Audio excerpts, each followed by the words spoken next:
is an Unspoiled Network podcast. This is Spoil Me, covering Immortal Great Souls Book 1, Bastion, by Phil Tucker, chapters 1 through 5. In these first chapters, we are dropped into a very odd sort of testing scenario in which a group of 4 people are thrust together to get through some trials, and they have no idea what's going on or why they're here, but it turns out they signed up for this. Welcome to Spoil Me.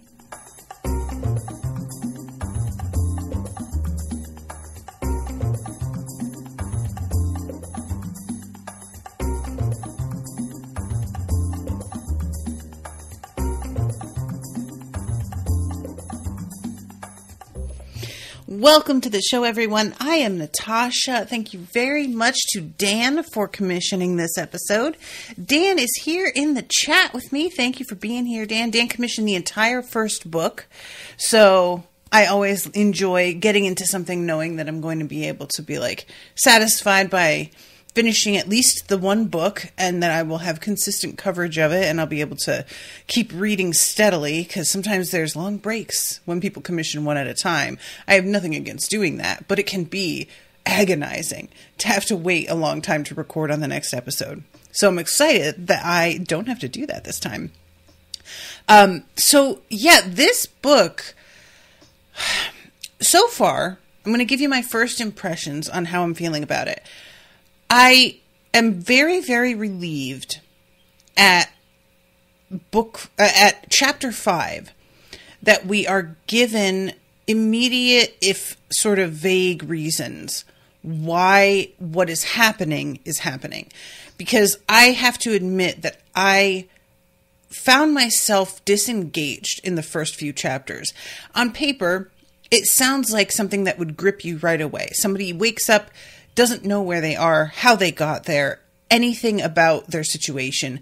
They force themselves out of what feels like a tomb, meet with strangers who have the same experience, and then are put through this gauntlet, as it's called. But because I didn't know these characters yet, and it felt like just very little time to get to know them, I was not as engaged, and it felt really video gamey for me out of the gate, which, that's certainly not necessarily just a negative. It's something that could work for certain people who are looking for that kind of vibe, but it was just not quite hooking me. And I was worried about how long it was going to take to find out what happened, why they were here. And I was just very, very glad that we at least get a kind of explanation fairly quickly, because I didn't know how long that was going to take, and I was feeling impatient already. So I was just like, I don't know, man, how long are they going to keep this mystery going? I kind of wondered if it was going to be the point of the whole first book, and the fact that we get some reveal on it really, really helped assuage my concerns about that aspect of it not working for me super well. And also, the way that the 5th chapter ends, which is basically, oh, you just got scanned and came up in our database as a war criminal. Sorry, off to jail with you. That was a really, really fun ending. Didn't expect that at all. Have no idea if this is accurate information or not. Don't know why somebody who has that kind of background would have managed to get into this program in the first place. It would seem like the sort of thing that people would be screened before they were able to sign up for it, because apparently they volunteered to do this. They wanted to be part of whatever this is. So how did he get here? If this is a guy who's supposed to be a bad seed, how is he even included? What does that mean? I have a lot of questions about it. So overall, I felt like I had some concerns starting off, but it feels like they have been very quickly dealt with. So I just wanted to give you guys the overall impression that I started off with as I was reading, how I was feeling about things. And the fact that at this point, I'm a lot more excited about where we're going, because I was a little bit concerned at first. Dan says, Phil is fully in the camp of every question that is answered just raises more questions, which is great. Like, I think that's something that I have grown to value a lot more in media that I've been covering, is like, and it doesn't always work, I will say that, but I have this thing where, after having covered the amount of things that I have a certain expectation of tropes and how they're going to shake out. And there are certain ways that writers create a plot that can feel very like either lazy or like they're doing something to sort of draw things out in a way that feels as if they are kind of spinning their wheels and don't have like great ideas at the moment, and they're just doing the best that they can. And the things that I have realized I like best are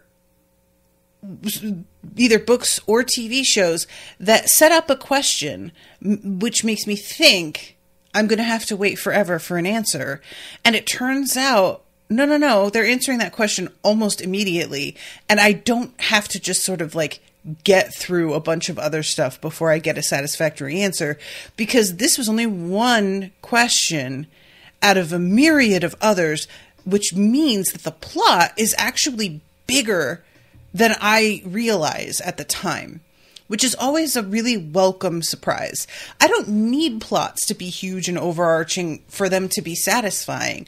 But when you're dealing with certain things, fantasy, science fiction, you can sort of like feel, oh, been here, done this already.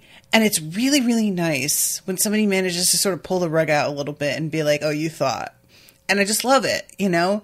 So anyway, there's also, of course, the alternative, which is something that falls into the tropes, but it's the fact that they do that that's sort of comforting in why you're reading, which is how I am with like murder mysteries.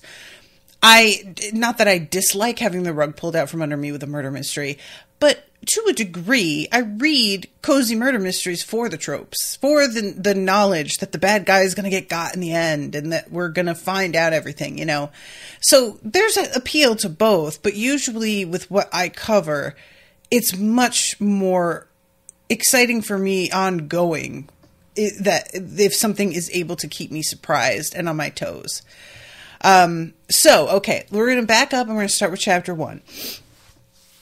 So, this character whose POV we're in is named Scorio, which is just so distracting to me. I'm going to be honest, because it just sounds like he took the word Scorpio and took a letter out of it.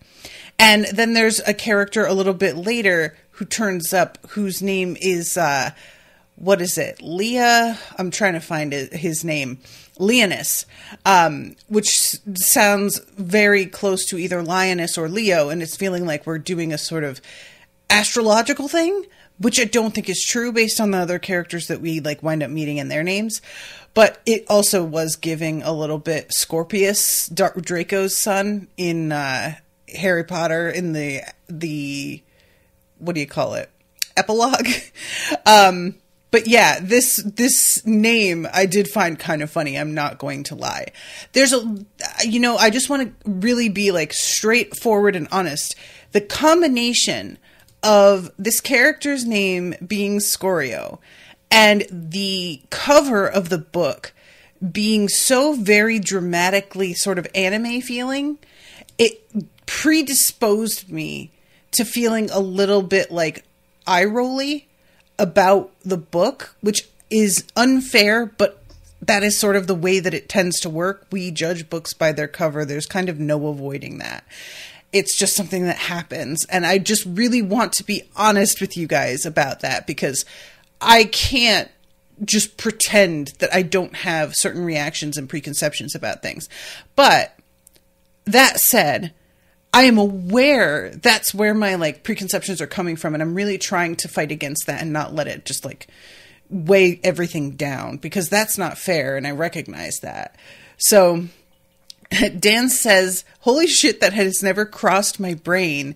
And then it really does have bad cover art. And it's not, again, it's not even bad cover art. It's just got a very specific, also kind of video game-ish look, which it's not bad, but it is the type of look that things that have historically not really interested me very much have had. And I say that with like the full acknowledgement that I haven't given many of those things a fair shake. Like what it sort of gives for me is almost a Final Fantasy vibe. And I don't feel like I have ever played Final Fantasy. So it hasn't interested me. But that is not to say that if I played it, I would dislike it, because I don't even know if that's true or not. And I have a friend who's like obsessed with Final Fantasy, and they tend to have, well, I won't say they have good taste. That's not true, actually. But they are somebody who is very creative, and I feel like if they enjoy it, there's got to be something going for it, because it's super famous and still going. So yeah, it's not bad. It's just that it feels like it's of a genre that has just not been something I have been engaged with at all. So Scorio, he wakes up and he is in a tomb of hammered copper, and he is looking around and sees that there is this like square rectangular hole in the ceiling, and is like trying to figure out where he is, how he can get out. And eventually he manages to like get up to the hole and pull himself up. And this is like really the first challenge, is just getting out of this space. And when he like gets out, he at first can't even quite get his, at first he only can get his head out, and he looks around, and it just says that his eyes widened at the sight, and then he began to fall back down. And it's like just sort of built up for us that he is in a place that feels very impressive to him, but and is very unexpected as well. We're really made to feel the fact that he is utterly clueless as to what's going on here. So I'm going to read this. The space was so vast that for a moment he thought himself outside. A great beam of luminous amber, some 10 yards wide, split the darkness in the distance and rose to a great height before fading away.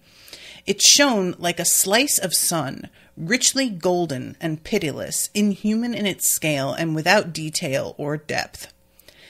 And this was part of where it really started feeling video gamey for me. Like that was what it sort of reminded me of is, oh my God, I'm forgetting the name now. What was the video game that came out like 2 years ago that's super hard, that George R. R. Martin wrote for?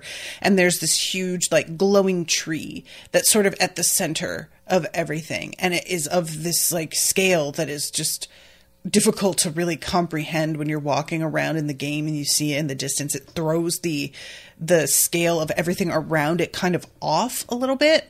Elden Ring. Thank you, Dan. So yeah, that was sort of what it reminded me of, even though there's no tree, obviously. Scorio gaped in wonder, only to realize that the beam was, in fact, a partition between two dark walls that drew close together at the top of a dozen steps. Steps that were easily 100 or more yards wide, partitioning the great plain on which he sat from the platform that led to the light. Light which turned the upper surface of each step to a rich maroon, and which reflected off the ground in a feverish, apocalyptic smolder. Swathes of imperfections in the copper dimmed its burning glow, so its reflection looked like a bloody sun setting behind a haze of clouds. Which is really cool sounding. Like, that sounds very impressive, and I want to see it. The floor on which he sat was patterned with countless small rectangles like his own, laid out with geometric precision, shallow depressions uniformly reflecting the amber light, showing they remained sealed. So he's looking around and he's just sort of like, okay, what's the deal with this? Like, are people down there trapped? There's a sort of, should I do something about that? Should I help them? Am I meant to like get up or what? And then he hears some movement and he turns and there's another guy who is coming out of one of the holes and is looking around also just kind of like, what the fuck is going on? And Scorio at this point notices that the slots are numbered. So, it says, frowning, he glanced at the next one over 238. Where? No idea. Just got out myself. This place, are we dead? Would be just our luck, but before I awoke, I had this dream or vision of dying, finished the stranger. Me too, but the details are lost to me now. And this stranger is described as a bear of a man, broad-shouldered and deep-chested, his beard and pale skin burnished by the light, long, dark hair spilling halfway down his back. Now, I know that he is described as having dark hair, but I am so sorry, this is Tormund Giantsbane for me. That is just all there is to it, and I can't control that. That's just who it is in my head. If you have watched Game of Thrones, then you know who I mean. If you do not, you should check him out because he is foin. He is foin. And so that is who Leonis is for me and who part of the reason why I have a great affection for him already. And as these chapters go on, he continues to be like the funny one. And that is always just going to be absolute kryptonite for me. So hard crushing on Leonis at this point. And I, once again, cannot help that. So finally, they hear somebody else calling out, like, is there anyone out there? Hello. And there is a woman who is just barely not panicking. And when she gets pulled out, she says that her name is Leonshi. And she has a much more... I don't want to say that she's timid exactly, because that's not exactly true. But she is a lot more anxious, I think, than either of these two. And there's just a feel later on of she gets like further than Leonis technically, but I did appreciate her saying to him that like she wouldn't have gotten there if he hadn't sort of thrown himself in the way of the creatures that were attacking them, because I really did feel like she made it as far as she did because he kind of sacrificed himself. And that was a choice he made. That's not her fault. But she doesn't seem like the kind of person who is really like as used to the kind of scrapping that they wind up doing. And let's see. Then we have, she says, are we dead? I remember a dream of, but no, it's gone. I can't remember. I just remember my name, but beyond that, my home, my parents, who I was, what I did, it's all gone. And they all stop and sort of like think about that and realize they have no memories at all, and they don't know what to make of that either. So as they're about to sort of like begin walking around and trying to figure out what's going on, then heading towards the light that's obviously the main event here, somebody else makes this sound, and they turn and see another person struggling to get out of the hole, which Scorio runs over and helps them up and out of it. But he almost gets pulled in, and the others have to sort of assist with yanking him out, or yanking her out, because she's the one that they're all trying to help ultimately. And let's see, I'm trying to find what her name is. Asha. Right. So, Asha, she winds up being like the first to go down in the gauntlet. And in the 5th chapter, when everybody is sort of reunited, it's really, really clear that she feels a fucking way about that. She doesn't like it. And I just found that really interesting because, like, if you were going to put money on whether it was going to be Asha or Lianshi that made it the furthest. I'm sure most of us would say Lianshi or say Asha, but Lianshi is the one that gets further, and it really does kind of just feel like bad luck. But because of the way this test is set up, there's a sort of energy of like, you don't get to blame luck.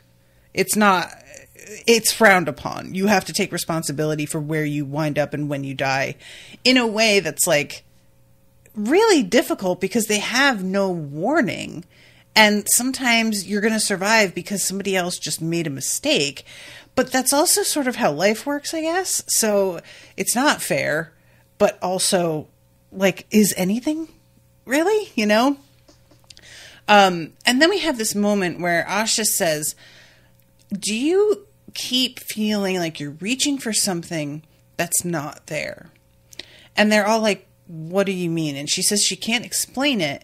It's like the sensation you get when you think there'll be another step at the top of a flight of stairs and there isn't. That moment of disorientation. I keep reaching for something within me and it's not there. And I immediately thought magic. She is attempting to sort of reach for an ability or a power that she doesn't have for whatever reason right now. And when they all say that they don't feel it, she's like, I'm not crazy, I'm just saying the truth. And she's very she's very defensive and sharp with them about it, which I understand because it is a vague thing that she's trying to describe here. And there is a moment later where she says something like, do you feel that? Or Lianshi says it, like a current of air passing around us, but not. Scorio raised his hand, studying it in the feverish glow, trying to sense what she was talking about. There was no wind. The air was utterly still, but yet he thought he felt something pass through him or around him, like some subtle current he'd not noticed till now. But just as he felt it, the current disappeared. And he says no to her. And I was mad because, like, you did feel it. It disappeared after you tried to zero in on it. But for a second, you did feel it. So just saying no makes it sound like you have no idea what she's talking. You do know. You felt it. Sir, what are you talking about? And I couldn't decide if it was like him just like not quite being honest or him not wanting to like respond in the affirmative just because he doesn't feel like he has enough information. But I just really wanted him to like affirm that this isn't something that's in her head. Asha is the one who's like, yeah, I can feel it though. And it's connected to whatever I felt a second ago. And eventually, when Lianshi says, I lost it the moment I noticed it, Scorio says, same here.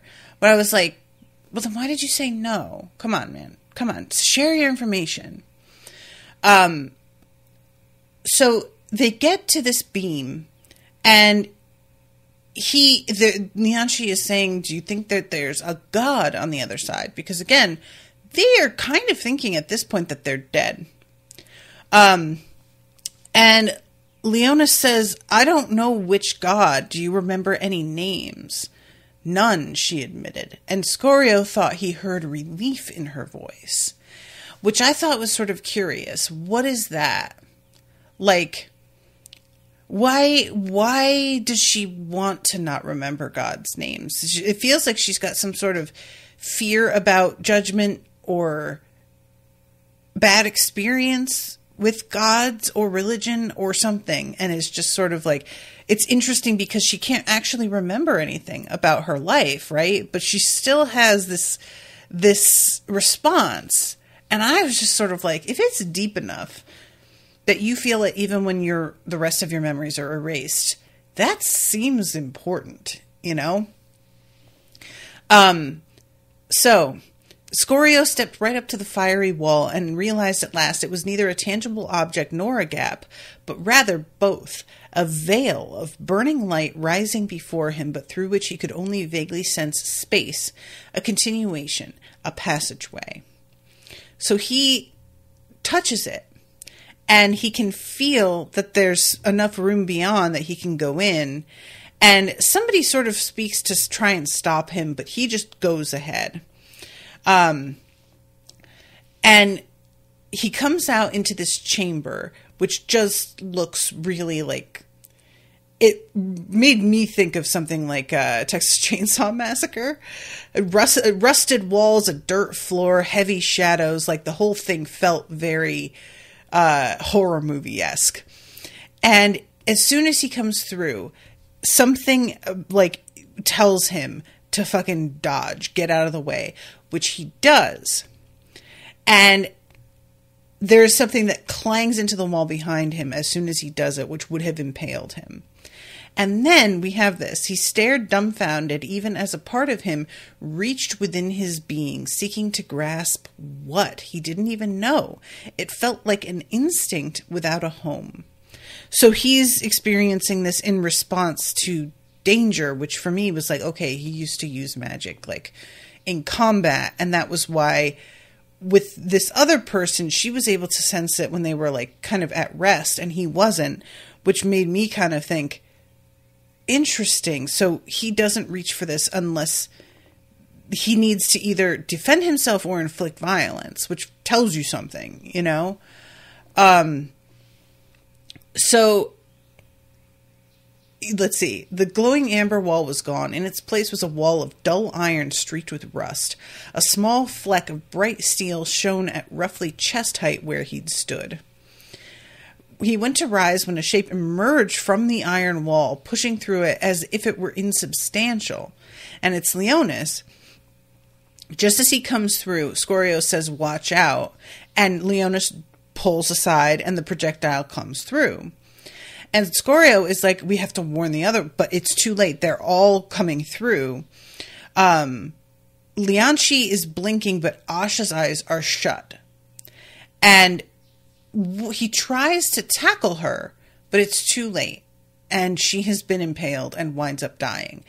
And like, you know, the fact that she had her eyes closed, that was a choice that she made. And, you know, maybe it wouldn't have happened to her if she hadn't kept her eyes shut. But there's this interesting moment here. Scorio is like looking at everybody saying, does anybody know anything about healing? And they don't, evidently, or at least don't remember.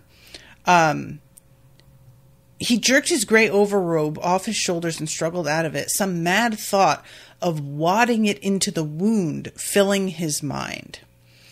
And I don't know if that's meant to be anything like a memory or if it's just instinct of like, you know, just to stop the bleeding. I think it's that. But Leonis tries to tell him it's too late. And for a moment, he's like, what do you mean? Because she's still alive. But then realizes, oh yeah, not for long. So finally, she dies. And then her body just begins to fade away and disappear. And they all sort of like try and talk over what that could mean. And there's even a thought that they wake up back in the pit that they climbed out of. And that this like is going to be a repeating test of some kind, which I thought was a fascinating, if not appealing idea. So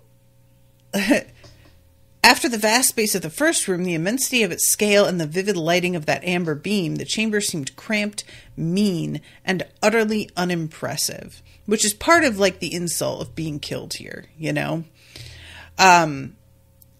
Leonis has a mark on his side, and he tries to play it off as just a scratch, but it's a bit of a substantial injury, and he winds up later on being killed by something else, but I kind of wondered if this wouldn't have led to him dying from blood loss. I don't know. So they head into the hallway looking for another trap. They're not seeing anything, and they're kind of like, what is it that we're being, like, why are we being put through this if there's a god? Is it just like to torment us? Is this someone's idea of a game? Lianchi bit her lower lip and gave a firm shake of her head. That first room, the size of it, the feel, It was too grand for a mere game. Whatever's going on, it's serious. And I thought that that was an interesting observation. I thought that made sense. And also the fact that the bolt that had killed Asha, as well as her body, they are all gone. Even the blood that she bled, which is really interesting. That dream we all had before waking up, was it of dying in here? Do we get sent back each time? And Lianshi says, I don't want that to be true, which I understand. I also would not, thank you. So, they crack open the next door. They crowded around. It was a heavy, brutish thing, seemingly made out of pure iron, the hinges massive and rusted. Scorio took a deep breath, took hold of the handle, and slowly, carefully pulled it down. He heard some manner of lock or catch withdraw, then gestured to the others to move away. It opens inwards. Stand over there where the door will protect you from whatever's inside. He could see Leona starting to protest. You're hurt. It's common sense to let me take a look. Leonis reluctantly agreed, so Scorio cracked the door open a fraction of an inch. Nothing happened. And when he looks through, it's just darkness, and Scorio is like, oh, okay. And the next time they have to go through, it is increasingly clear the point of these rooms is that you don't know what you're going to step into. You have to walk through them completely blind, without any idea if you're like stepping off the edge of a cliff or what, So they make a plan for a formation as they go through the doors. And I love that Scorio calls this an infuriatingly obtuse death. So first Leonis, Leonis steps through, then Scorio, and Lianshi right after him. And they are all looking at this like bizarre sort of series of holes in a ceiling that are shining light, very bright, perfectly cut out pillars of light downward onto the floor.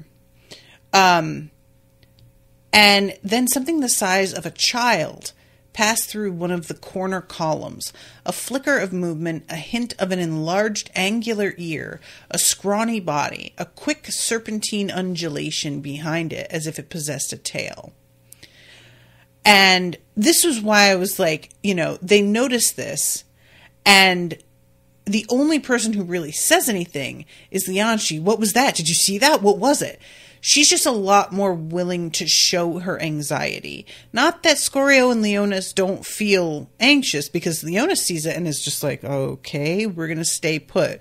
But she is a lot more willing to be like, wait, what's going on? What was that? Nobody knows what it was. They don't have more information than you. It's not helpful to kind of panic out loud. But I have a hard time blaming her. It's just that for me, if I were in this situation, I feel like I wouldn't be saying anything out loud, because I would know that they aren't working with inside info. And I would also just not want to be drawing too much attention to myself. I wouldn't want to be making noise. I don't know that that would help, but that would be my instinct, is to just be as quiet as possible. So Scorio says, our backs are to the wall, so it can't get behind us. But then Lianshi says, but we won't see it if it comes at us. We should get in the light, stand in the center, back to back. And Leonis is like, she's right. If it comes at us, we're not going to see it.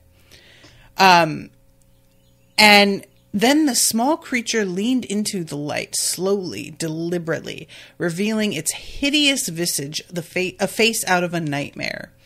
A great bald head with liver spots mottled across its scalp, a hole for a nose, a wide, lipless mouth filled with razor-sharp teeth, great bat-wing ears, and eyes that were little more than beady black gems, eyes that glittered with malice and amusement, that studied the three of them before it pulled back into the darkness. And it just felt very much like it was sort of almost like ushering them, like, yeah, come out, come to the light. Like, this is the place.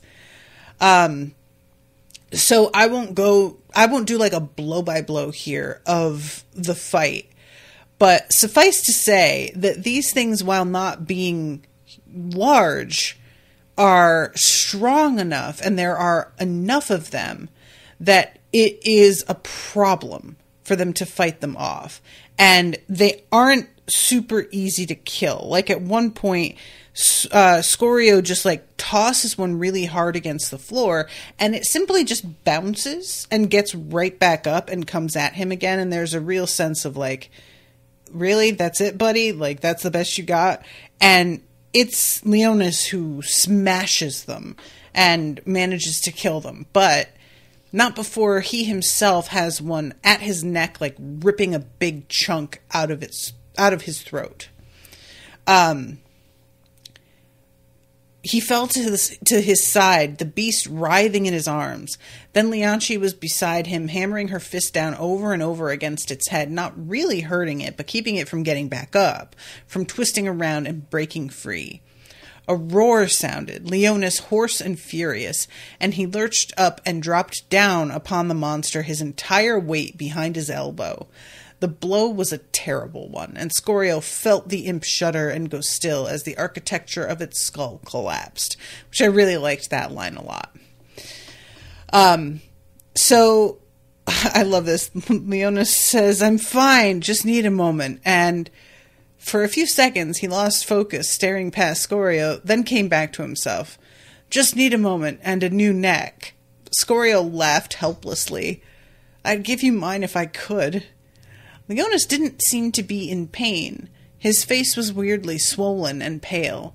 He considered Scorio, gazed steadfast, musing, then grimaced. "You know, I almost believe you. Nice of you to say."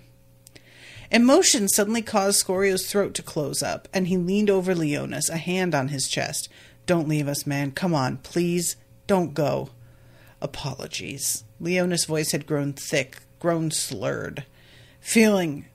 Losing my... words. "Find that god. Yeah, kick it between..." He blinked, slowed, stopped. So, they realize at this point, like, Scorio sort of looks up and thinks to himself, if there had been more of these creatures, I'm just fucking sitting here looking at this guy, not paying attention to my surroundings at all, guard completely down.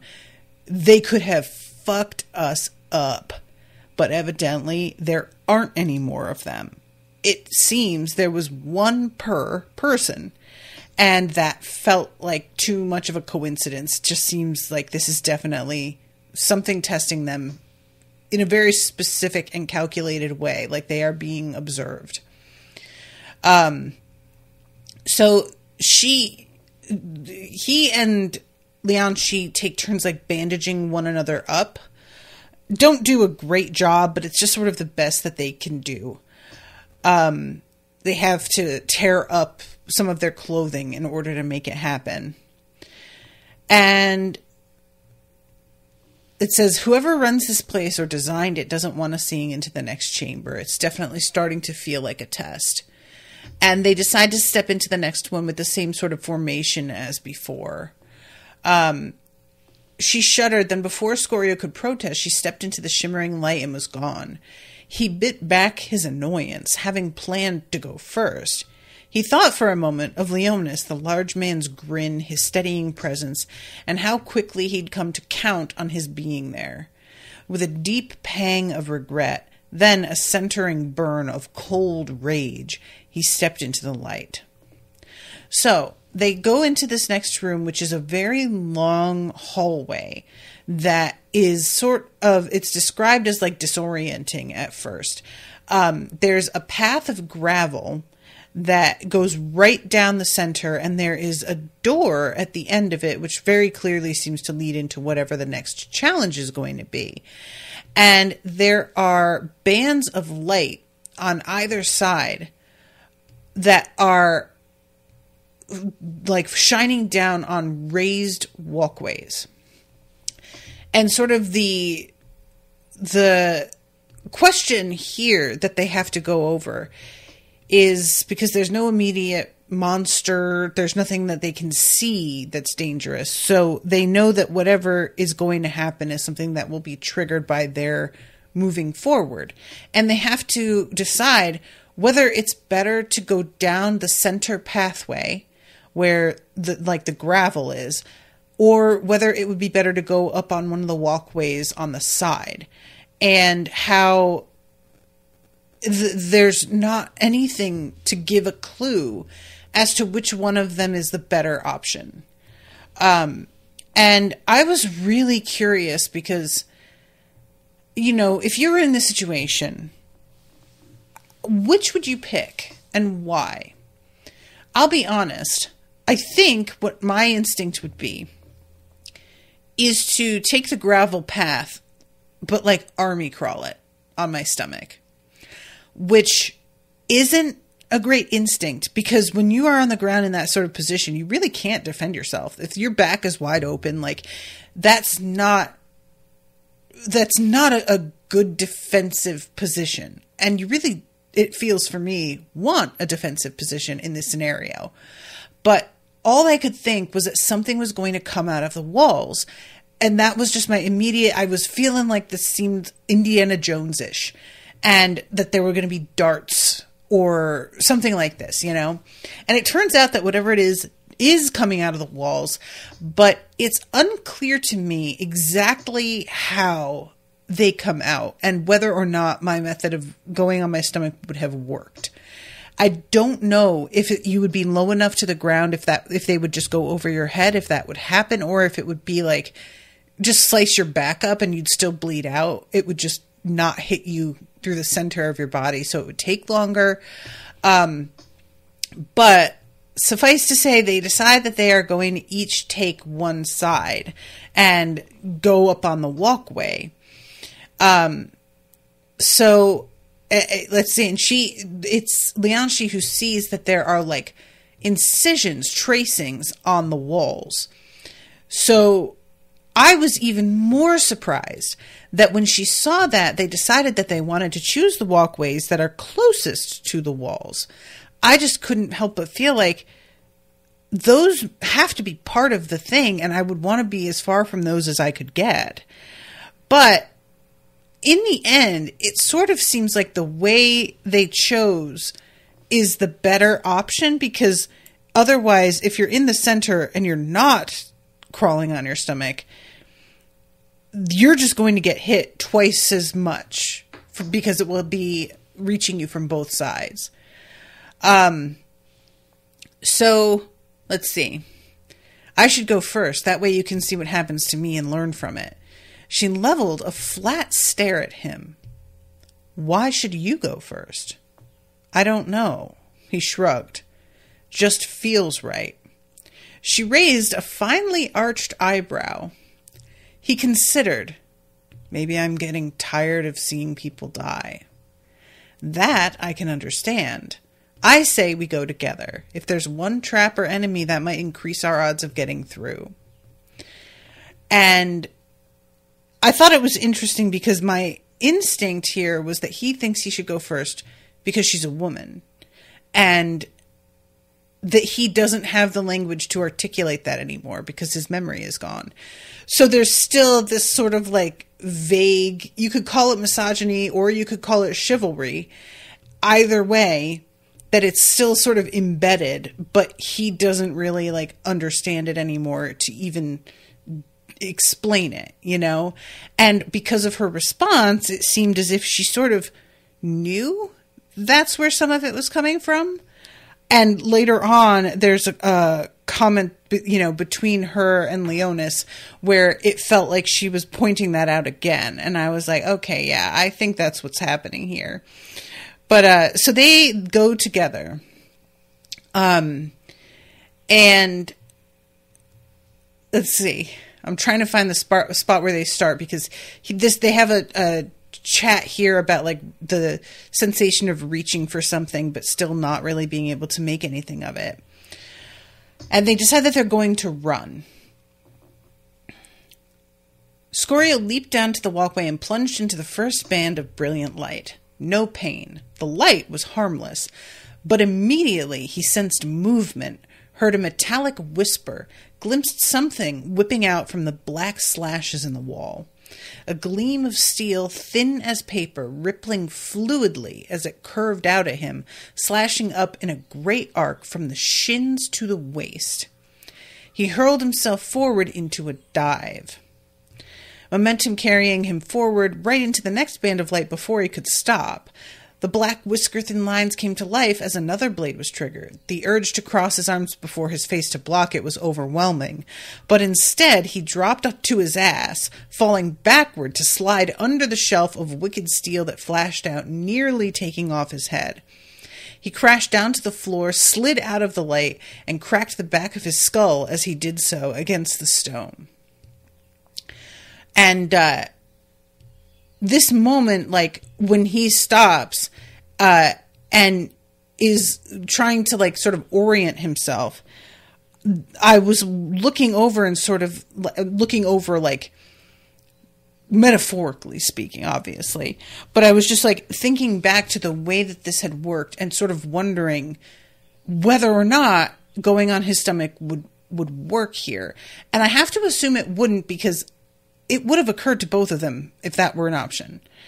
But this is when he notices that Lianshi is shaking, and there is an incision that has gone all the way down from her ribs to her pelvis, like almost taken her torso, like straight through.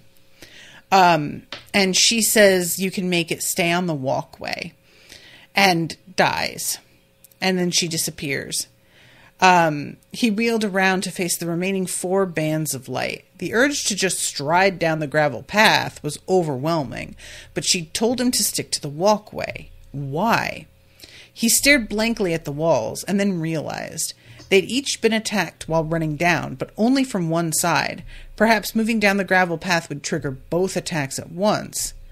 Snarling against the pain, he hobbled back to his side and levered himself up, then bent over to examine his wound. It was deep. So, Dan says, "You really want to solid snake it in this room." I don't know what that means. I feel like that's a reference to a video game that Rashawn liked, because I feel like I remember Solid Snake being mentioned, but I can't remember what it's from. But as much as I may not know what you're referencing, Dan, I believe you. Spy guy who crawls on his stomach a lot. Yes. Then yes, that's definitely what I want. So as he's like looking over, he's thinking about how all of the like indentations in the wall, despite the blades coming out of them, they don't come out of every indent, because if that happened, he would have just been sliced to absolute mincemeat. Like, he wouldn't be here.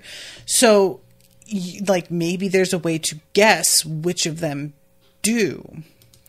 And he does this thing where he is reaching for this sense inside him. The impulse, like turning in your sleep to reach for someone who has long been gone. The blind native reflex, but reach for what? He tried to follow it, to go through with the motion, barely understanding what it was he was trying to accomplish. To reach for something within himself, something that should have been evident, should have been easy, something he felt he'd done 1,000 times before. And finally, he's like almost internally catching a glimpse of something dark and cold that is sucking in light. But he also notices that as he's like managing to sense it, he is holding his breath. And yet, if he lets go of that and breathes, he'll completely lose what it is that he has almost zeroed in on. And he very, very nearly is like almost able to touch it, and then it's gone. And he just gets mad at this point. he'd get past the blades the hard way. The faster he was going, the less time he'd spend in the light. The smaller his profile as he ran through, the less surface area the blades had to hit, which meant his best bet was to dive through at a sprint. So he goes forward, tucks his head, rolls, just all of these different things, and manages to make himself get through, but he is pretty badly injured by the time he gets to the end. And he almost is like, maybe I'm just going to fucking stop here and just like let myself die, But he almost feels like Lianshi told him to continue, like it would be disrespectful if he just gave up. So he crawls through. Once again, there is just nothingness. And he begins to crawl, and it's slowly like rising upward. And I was sort of under the impression that this was like a spherical room, even though I don't believe it is. But the way it's described as like slowly becoming more and more steep made me think that, And he's just crawling. He hasn't got the like strength or ability to stand at this point. He looked behind him and saw the ledge was now 2 feet above the wooden boards. He crept forward while looking behind him and saw the floor descend slowly at roughly the rate he was progressing. Blinking the sweat out of his eyes, he looked ahead. As steep as the hallway was becoming, it still terminated in the same blank expanse of wall. But what was it? Was the end of the hall moving up the inside of a wheel? And he keeps going. It's getting harder and harder.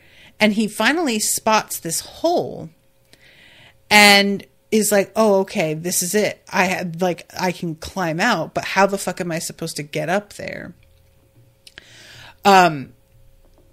He saw the hunk of obsidian hanging in the center of his soul for all the good it did him.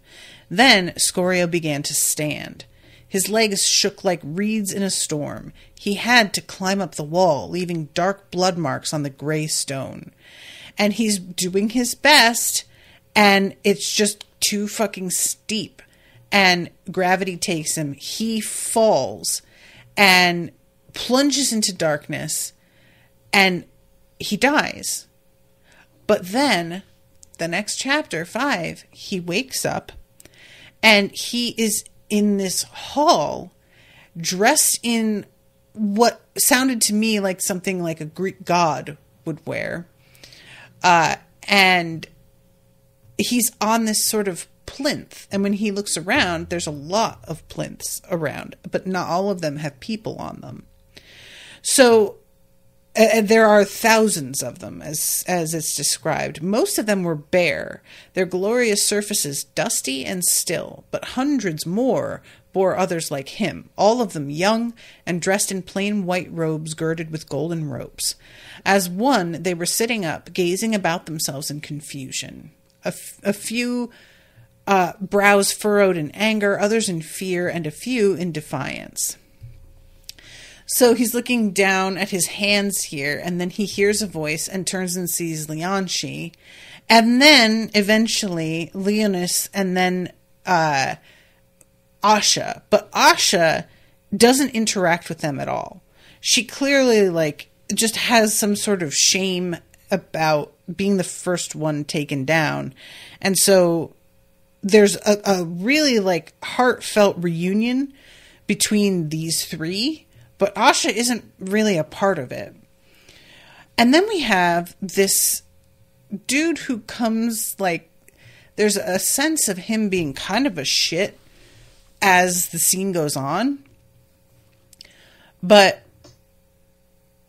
he is, clothed in these ceremonial robes.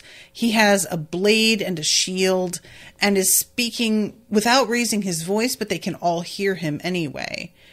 I am Pyre Lord Praximar, Chancellor of our fair academy, and Autocrator of the House of Hydra. I don't know if I'm saying Autocrator right. I know your fear, your doubts, your confusion. For 23 years ago, they were my own. For you see, I too once awoke where you now lie, without a past, having gone through the gauntlet and burning with a need for answers, but no peace. These answers exist, and you'll soon have them all. You have been reborn by the grace of the power stored within the Archspire, and brought back to fight once more for the city of Bastion, to wage our eternal war against hell, and in doing so, serve and protect our distant homeworld. I know that you are overwhelmed. How could you not be? But this is not the first time you have been reborn, nor the 10th or 100th. I myself have died and returned 203 times. Dan is saying autocroter is how I pronounced it. No clue how to say it either. I'll pay more attention when I'm listening to the audiobook, which isn't bad, by the way. But 203 times I have awoken where you lie. 203 times it has felt like the first, a novel, terrible experience. Each time I have passed through the gauntlet and died there, and each time I have awoken here. And 203 times I have discovered that it was I that signed up for this fate, that consigned my soul to the Archspire, and that agreed to tie my cycle of rebirth to Bastion. Just as you did 873 years ago when Bastion was founded. And it's unclear at this point why they are like waking up where they are and exactly how this all works. But he tells them that they're part of like this elite company, and that they have powers that will be useful in the war, that will be awakened by like going through this. Will guide you through this process, teach you how to harness your talents, and strive to set the wisdom accrued over centuries at your service. And just keeps talking about like fighting the pit of hell. And I just keep being like, is that real? Because that feels, I don't know about this, sir. I don't know. 800 years. Is this real? I don't know. I don't know. So then he talks about how there were 3 people this time who actually made it to the 5th chamber, which Scorio is straight up like, who the fuck managed that? Are you serious? 3 people did that? I can't imagine how they fucking did that. He's just truly a little bit burnt up at the fact that it just wasn't going to happen for him. And, that's nothing about, like, in comparison to how the others feel who didn't even manage to make it to the 4th one, and Asha, who didn't get past the 1st one. So, a final note before we introduce you to the Revelator. The gauntlet serves as a gauge of your current powers, but this is not the only time you shall attempt to penetrate its depths. The next time, you shall be armed with powers and abilities that will tilt the odds in your favor.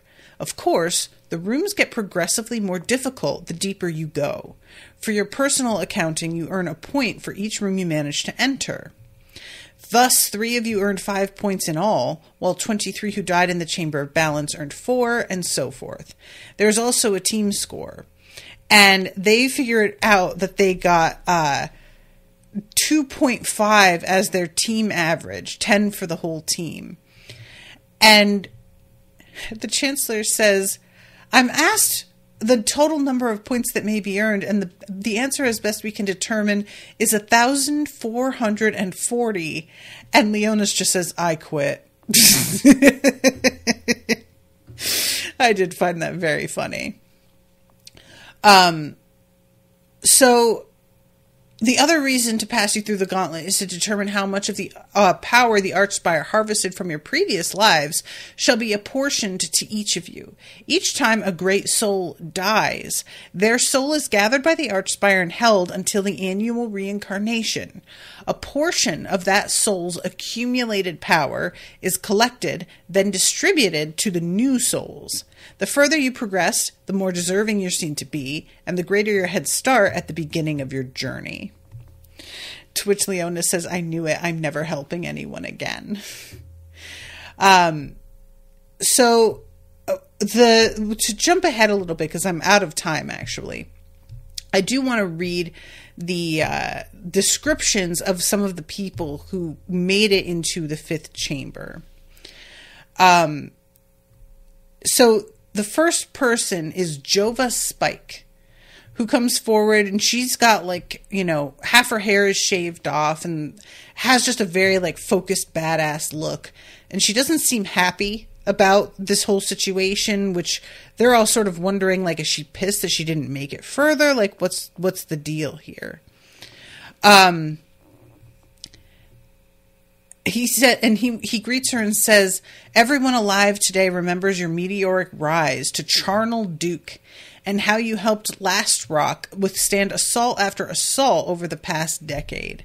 Allow me to congratulate you on your remarkable gauntlet run and look forward to what you shall accomplish in this, your new life. You will now receive the greatest portion of harvested power from the Archspire and learn about your past. If you are ready, please approach and place your palm against the golden sigil that you can see here behind me.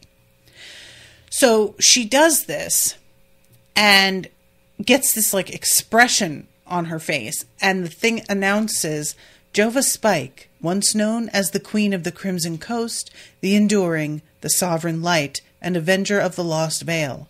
The highest rank you have ever retained is that of Imperator. It has been less than 1 year since you last died, and you have been reborn 163 times since the founding of Bastion. And none of them know what these titles mean, whether being reborn less frequently is better, or they seem to think it is because you don't die as often. Then Ravenna Accardi, once known as the Merciless, destroyer of the White Tower and heiress of the Wind. The highest rank you have ever attained is that of Charnel Duke. It has been 3 years since you last died, and you have been reborn 189 times since the founding of Bastion. And as they're trying to figure out which of them is the more impressive, because she was only behind by 7 seconds, then the next person is called forward, Masamak. And it's this, I think he's black. He's described as dark-skinned, so I'm assuming black, but he has blue eyes. And really massive. There's a real strong look to him, which is part of the conversation between Leonis and Lianshi, when he's well, don't you think that we would have had somebody who was a little bit bigger? And she's more masculine. And he says, well, it's not unthinkable. So this guy satisfies those criteria. Masamak, once known as the Wise, King of the Jandites, breaker of shackles, destroyer of idols, and bringer of light. The highest rank you have ever attained is that of Crimson Earl. It has been 6 years since you last died, and you have been reborn 171 times since the founding of Bastion. And I should mention, too, that when Ravenna is given her memories back, she is described as staggering back with her face turning bone white, and immediately is set upon by a bunch of officials trying to talk to her. And they're all just sort of what is it that they're trying to get out of her? Scorio felt flickers of anger burning within him. You think they'd give them a chance to recover and gather their wits before cornering them like that? And that was really interesting to me, because it feels like we got a bunch of lobbyists here, and there's somebody with great power, and while their memories are too fresh to quite be processed, people are attempting to get them to agree to things, which is really predatory and gross. So it takes a while, because he's 18th, I think, of the people that made it to the fourth chamber. And evidently, as much as they know his name, when they call him down, they don't know who he is, because he puts his hand on this sigil. He felt as if he had momentarily become part of his own sense of self, the archspire, realized it plunged deep into the ground. He felt its roots extending beneath the basilica, fanning out in dizzying complexity, burrowing through the rock and leeching something from the world, drawing sustenance from a vibrant, invisible force he couldn't understand, couldn't put a name to, but which he knew on some basic primal level he understood. Welcome, Scorio, once known as the Scourer, Lord of Nagarin, Master of the Black Tower, the Bringer of Ash and Darkness, the Shadow of Spurn Harbor, the Abhorred, Quencher of Hope, and Unmaker of Joy. The highest rank you have ever attained is that of Blood Baron. It has been 233 years since you last died, and you have been reborn 6 times since the founding of Bastion. You are proscribed and belong on the red list. He's only been reborn 6 times. That's not often at all. What's up? Before anything further could come from the archspire, a hand seized him roughly by the shoulder and with unstoppable strength dragged him away. Stunned, Scorio turned to stare at the notables and the Chancellor's pallid face. "Seize him," said the Chancellor, eyes wide with shock and anger. "Seize him and take him away." And that is how Chapter 5 ends. So, those are some pretty dire titles there, man. What you been up to? There's a moment, and I skipped right over it somehow. I was looking for it, but there's a moment where he feels like anger and describes it as feeling very familiar and something that he knows that he has embraced before. Like, there's something about it, you know? And I was just like, ooh boy, because, you know, nothing wrong with anger in principle, but it can really fuck your judgment up at the very least, that's for sure. So, sorry, Dan is in the chat saying, Quencher of Hope is like when you open the fridge and realize there's nothing in there that you want to eat. That's tragic, Dan. That's so sad. That's a sad story you just told. All right, everybody, I'm going to wrap this one up, but very interested to keep reading. And thank you, Dan, for commissioning this. Looking forward to it. And until next time, y'all, toodaloo, motherfuckers.